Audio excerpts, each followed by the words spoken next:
If you've been keeping up with the news, you may have heard about an interesting hashtag that has been circulating around most major media stations. Hashtag Defund the Police has gained more popularity in mainstream media recently in the wake of the murder of George Floyd and the subsequent Black Lives Matter protests. Now, it's a major conversation everywhere, from news stations to your Facebook feed. But what does hashtag Defund the Police really mean, and what effects might it have on a rural town like ours? Hashtag Defund the Police refers to a movement that is focused on encouraging cities to decrease funding to their police departments and instead invest those funds directly into the community to improve the quality of living. This defunding and demilitarization of the police force in America is designed to lower the rates of police brutality, as well as improve the lives of the people most affected by police violence, Black and brown people. Many people have questioned, if the police are defunded, what agencies will take their place when responding to emergency calls from the community? For proponents of defunding the police, much careful thought has gone into who will be able to fill the gaps left by the police force, and they found it in an abundant place: communities. Organizations like MPD 150 and Reclaim the Block are dedicated to the idea of defunding the police and increasing support for community-led safety initiatives. These safety initiatives can take many forms, such as funding supportive housing to lower homelessness, increasing mental health support, and investing in education and restorative justice practices in schools. For many organizations like Reclaim the Block, investing in youth in low-income areas is a vital part of preventing crime and disrupting the school-to-prison pipeline that many young people of color experience. These organizations are also focusing on replacing some aspects of emergency response. When people call for help with an emergency, people will be there to respond, just like now. The differences, however, would be that the people who respond are trained in de-escalation techniques and can provide more assistance with the human services available. For example, if someone calls in that a person is having trouble with drug addiction, healthcare workers or rapid response social workers would respond to the call and de-escalate the situation, then provide the person with resources and get them the help that they need. Currently, police officers can respond to calls about drug addiction, homelessness, or mental health crises without the proper training or understanding of the situation to properly de-escalate it. The idea of replacing this role with professionals who understand the community and the individuals they would work with would hopefully lower the rates of police violence against these certain groups of people. Reinvesting in communities would also allow for more agency in what needs to be done or what needs to change. The community knows best what needs to be done, and with proper funding, can institute establishments that address that need directly. Trusting Black and brown communities is important in this regard. The MPD website describes the possible impacts of these types of changes. Quote, "The people who respond to crises in our community should be the people who are best equipped to deal with those crises. Rather than strangers armed with guns who very likely do not live in the neighborhoods they're patrolling, we want to create space for more mental health service providers, social workers, victim/survivor advocates, religious leaders, neighbors, healers, and friends, all of the people who really make up the fabric of a community, to look out for one another." End quote. Many people have asked the question, what will happen if there is a violent crime? While there is no decisive solution yet, ideas have been put forth such as violence interrupters, who could intervene in potentially violent situations and diffuse it. Many people are speaking to the difficulty of creating new agencies or trying to decide how to proceed from here, but many people agree that no matter how difficult it may seem, the status quo was not working. It will be a long and difficult process, but some cities are already taking steps to implement some of these changes. For example, the City Council of Minneapolis, Minnesota, the city in which George Floyd was murdered by a police officer, has voted to disband their police department earlier this month. Minneapolis City Council members spoke about their plans to announce what public safety would look like going forward and how they will work with the community to establish more community-led public safety strategies. Lawmakers in 16 other major U.S. cities have pledged or proposed large budget cuts to their police forces, including Los Angeles, New York, Seattle, and Chicago. But these are cities with much larger populations than our small rural town in an isolated part of Northern California. What influence could this movement have on neighboring cities with a community that looks similar to our own? For example, the Arcata City Council recently approved their annual budget, in which they cut their police department's budget by around $750,000. This includes freezing 4 vacant positions, 3 overhire positions, candidates for open positions who are still in training, and cuts funding for police equipment, supplies, and training. Brian Ahern, the chief of police for Arcata's police department, also spoke about planned reforms, such as the increase of use for body cameras, removal of the carotid control hold, and the prioritization of de-escalation methods approved by the Peace Officers Standards and Training. Chief Ahern also proposed the return of 14 rifles given to the Arcata Police Department by the Department of Defense. Ahern noted that they do not train with or use the rifles, so he suggested sending them back as a way of addressing reforms to demilitarize the police. But again, Arcata is a city with a larger population than our own. What effect, if any, would the widespread push for police reform have on the law enforcement of our own town? I spoke with Mayor Blake Inscore about our city and local law enforcement and how the calls to defund police departments may not apply to our community. Well, I guess my first thought, Avi, is that I have to look at it from the vantage point of what law enforcement is here in Del Norte County and in Crescent City. I mean, you can look at this from a philosophical standpoint. You can talk about a movement, but to do so without addressing what does law enforcement represent, what kind of relationship does our community have with law enforcement, I'm just not sure how helpful that is. And I think that that's part of the dilemma of addressing a movement if that movement doesn't have a correlation to the community you live in. And you mentioned kind of the relationship between police and citizens in other towns, and you mentioned that I think we have a very different, our city has a very different kind of relationship with our law enforcement. Could you I believe so. Yeah, could you kind of like describe that relationship between us and our law enforcement here?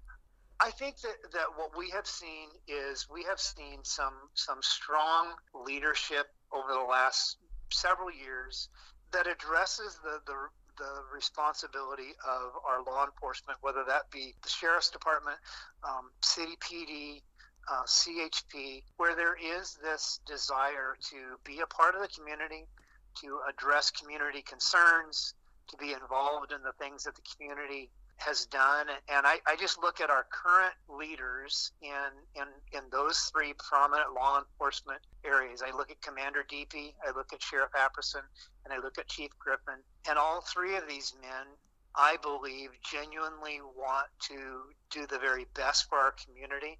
I think they hold their departments accountable for providing good response to our community. They're also involved in what goes on in our community beyond just enforcing the law. And I think that, as is in most situations, that when you see that kind of leadership at the top, then it filters down through the departments as a whole. And I think that that's indicative of the relationship that the leaders in law enforcement have made in our community, and I think that that's a good thing. Sheriff Apperson, when he was at Crescent City PD, was a big part of being that face in our community and being an example to other officers to do that, to be available, to be accessible. In addition to local law enforcement being actively involved within our community, I noticed a difference between our police forces and those in larger, more metropolitan cities. Our police officers actually live in the neighborhoods that they're policing. This was a point from MPD 150's website that they noted they want to change about their own communities and the people who police them. However, one of the luxuries of living in a small town like ours is getting to know everyone, including police officers. And there is not as much othering between law enforcement and citizens that we may see in larger cities.